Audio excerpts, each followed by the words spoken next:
Yo, what's up mga boss? May challenge pala ako sa inyo boss, ano? Itong 50 pesos na ito ay ilalagay ko dito sa area na to, no? Tapos ibabalot ko muna sa plastic para hindi mabasa ng ulan. Ayan. 50 pesos po yan. Kayo na pong bahala maghanap ng lugar. Pero ipapakita ko sa inyo kung saan. Ayan po, ilalagay ko dito sa barrier. Overlooking to na lugar sa Binangonan. Ayan, isa pangalawang poste siya, no. Malay nyo, dumaan kayo dito, tapos nakapalo pala kayo sa akin, hindi makikita. Ayan. Itong lugar na ito ay sa Quarry Road, Binangonan. Kung taga Binangonan ka, malalaman mo yan.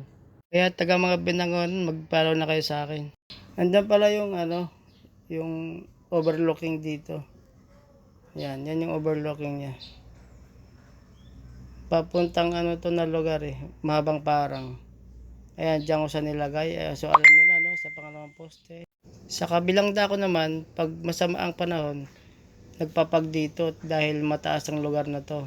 Kung dumadaan kayo dito ay malalaman nyo kaagad kung saang area ito. Ayan.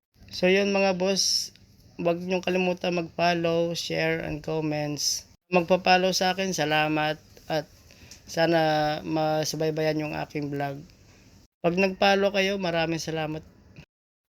So yan, maraming salamat sa inyong suporta.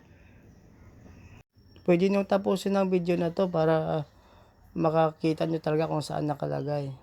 Saan banda itong nilagay kong 50 pesos. At yun mga boss, huwag kayong masyado magpanik, no. Pampagod vibes lang to.